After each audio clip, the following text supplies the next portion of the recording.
वनांचल TV 24 live. Seraikela समाहरणालय सभागार में केंद्रीय राज्य मंत्री संजय सेठ की अध्यक्षता में दिशा की बैठक संपन्न। सरायकेला समाहरणालय पहुंचते ही केंद्रीय राज्य मंत्री संजय सेठ का पारंपरिक तरीके से स्वागत किया गया। समाहरणालय सभागार में केंद्रीय राज्य मंत्री, रक्षा मंत्रालय, भारत सरकार की अध्यक्षता में जिला विकास समन्वय एवं निगरानी समिति की बैठक आयोजित की गयी। बैठक में खरसावा विधायक दशरथ गागराई, ईचागढ़ विधायक सविता महतो, उपायुक्त नीतीश कुमार सिंह, पुलिस अधीक्षक मुकेश लोनायत, जिला परिषद अध्यक्ष सोनाराम बोदरा, उप विकास आयुक्त रीना हांसदा समेत विभिन्न विभागों के वरीय पदाधिकारी एवं स्थानीय जनप्रतिनिधिगण उपस्थित रहे। बैठक के दौरान जिले के विभिन्न विभागों अंतर्गत संचालित योजनाओं के क्रियान्वयन की क्रमवार समीक्षा की गई। साथ ही पूर्व की बैठक में दिए गए दिशा निर्देशों के अनुपालन की बिंदुवार समीक्षा व चर्चा की गई। बैठक के क्रम में माननीय मंत्री ने कहा कि सरकार की प्राथमिकता सुदूर गाँव के अंतिम व्यक्ति तक योजनाओं का लाभ पहुँचाना है। इसके लिए योजनाओं का व्यापक प्रचार प्रसार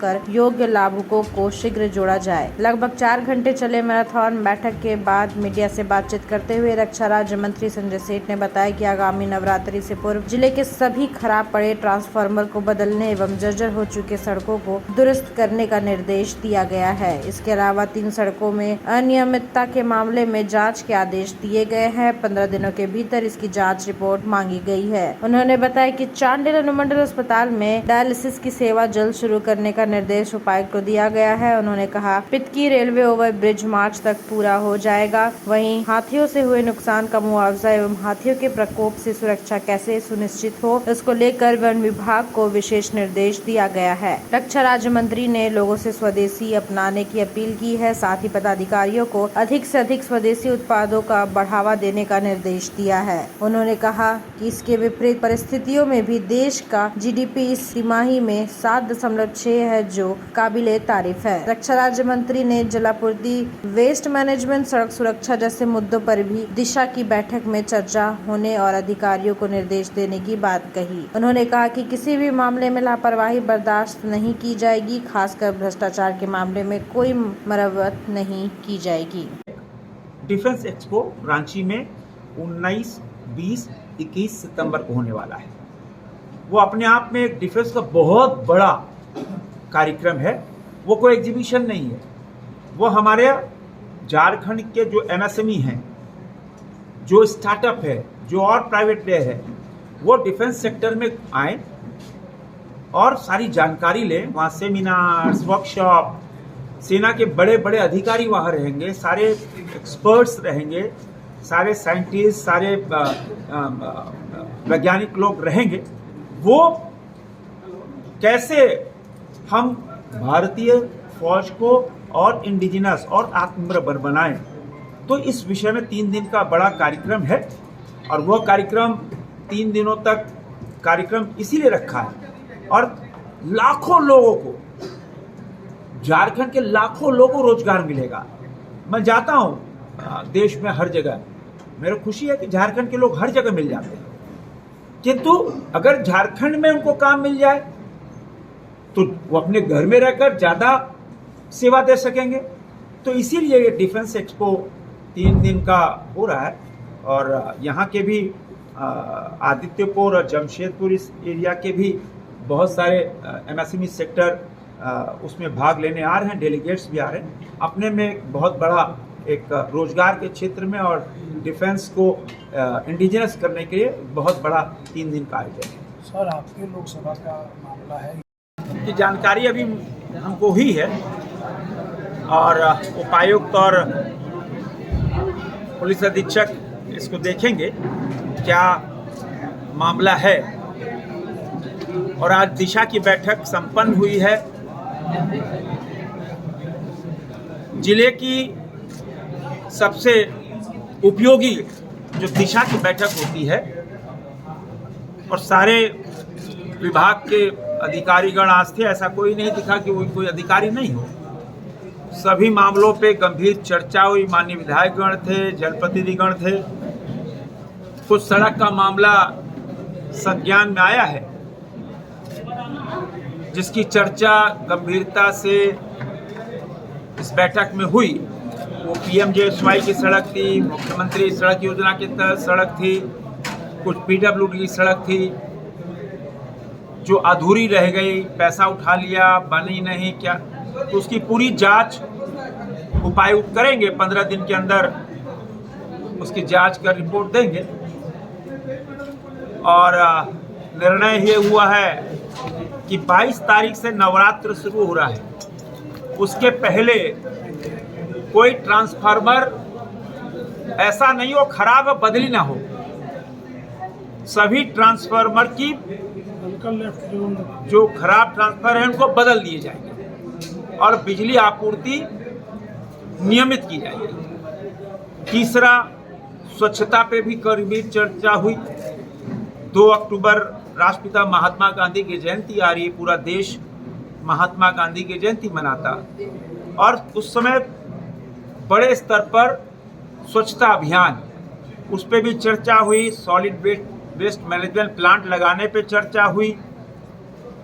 स्वास्थ्य पे गंभीर चर्चाएं हुई और हमने उपायुक्त से आग्रह किया है कि जल्दी से जल्दी डायलिसिस मशीन चांडिल अस्पताल में लग जाए, क्योंकि जो डायलिसिस है आम आदमी 1500-2000 रुपये एक डायलिसिस में लगता है, आने जाने का खर्चा अलग। 4 डायलिसिस हो गया 10,000 रुपये लग गया। तो उपायुक्त ने विश्वास दिलाया है कि जल्दी से जल्दी डायलिसिस चांडिल अस्पताल में लगेगा। अल्ट्रासाउंड मशीन पहले लग चुकी है और चांडिल का अस्पताल भी 6 महीने में चालू हो जाएगा। NH की भी चर्चा हुई। पिचकी फाटक मार्च तक कंप्लीट होगा, क्योंकि 3 महीने से लगातार बारिश हो रही है, लगातार। और सभी जो हमारे विभाग थे सब पे गंभीर चर्चा हुई। उस गंभीर चर्चा से जो निकल के आया उसकी जानकारी हमने आपको दी है। और पर्व के पूर्व पहले सारी व्यवस्थाएं खड़ी हो जाए। जो भी अन्य चर्चाएं हुई हैं उसकी जानकारी माननीय उपायुक्त आपको बाद में दे देंगे। सर, नगर में पानी का व्यवस्था बहुत, उस पर भी चर्चा हुई है। गंदे पानी की सप्लाई पे, नियमित पानी पे भी चर्चा हुई है। ऐसा कुछ नहीं है जो नहीं चर्चा हुई है। रेलवे पे भी चर्चा हुई। चांडिल का जो अंडरपास है वो 2 महीने में तैयार हो जाएगा। मैंने हर पे चर्चा हुई है। ऐसा कोई विभाग नहीं बचा जिस पे चर्चा नहीं हुई। जो निर्देश जारी करने थे वो निर्देश जारी कर दिए गए हैं। उपायुक्त बैठे हैं, पुलिस अधीक्षक बैठे हैं और सभी विभाग के प्रमुख बैठे हैं, DRM बैठे हैं, DFO बैठे हैं, सभी विभाग पे। और भारत को आत्मनिर्भर बनाने के लिए स्वदेशी अभियान ये बड़ी तेजी से भारत में चल रहा है। आत्मनिर्भर भारत और ताकतवर भारत, हम स्वदेशी चीज़ों का उपयोग करें, इस पे हम सब ने बल दिया। और ये खुशी का विषय है कि हमारा जो विकास दर है 7.6 पहुंच गया इस तिमाही में। 7.6, दुनिया अचंभित है भैया। और हम इसी तरह जो प्रधानमंत्री नरेंद्र मोदी जी का संकल्प है कि स्वदेशी अपनाओ, आत्मनिर्भर बनाओ, और उसका परिणाम है इतनी विपरीत परिस्थिति के बाद भी 7.6 हमारा विकास दर पहुंचा इस तिमाही में। तो गंभीर चर्चाएं हुई हैं और बहुत सारी योजनाएं पाइपलाइन में है। हमने कहा जैसे धरातल पे इसलिए नहीं उतर पाई कि 3-4 महीने बहुत बारिश थी इस कारण। और हाथी के प्रकोप पे भी चर्चा हुई। फिर उसके बाद अतिवृष्टि पे भी जो मुआवजा है उस पे भी चर्चा हुई। बहुत सारी चर्चाएं हुई हैं।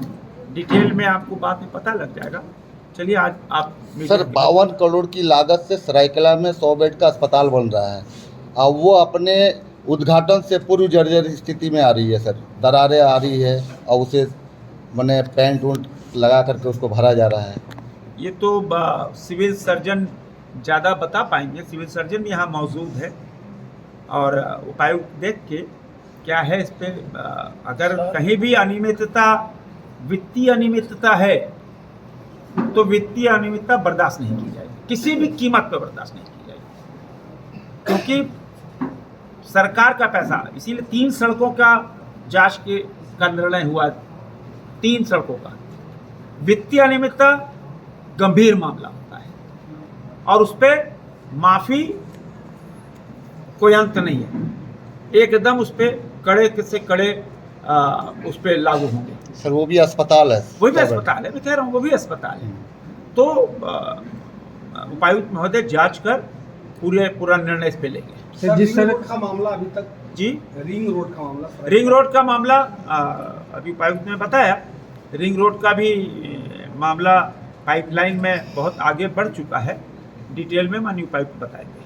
सर केंद्र सरकार के पोर्टल से जो निवेशक थे सहारा का पूरे देश में मिल रहा है, लेकिन झारखंड एक ऐसा राज्य है जहां लोगों को नहीं मिल रहा है। ऐसी बात नहीं है, ऐसा बात नहीं। हमारा राज्य हम बहुत सारे लोगों को मिला है, वो प्रक्रिया है और उस प्रक्रिया के तहत माननीय उच्चतम न्यायालय के आदेश के बाद सारी पाइपलाइन में और उस पाइपलाइन से धीरे धीरे सबको उसी पाइपलाइन के आधार पर क्यों ज्यादा हो रहा है। टोटल बंद किया गया बंद कर दिया गया है। झारखंड में टोटल बंद है। अब इसके बारे में क्या अभी है उसकी जानकारी अभी हमको नहीं है।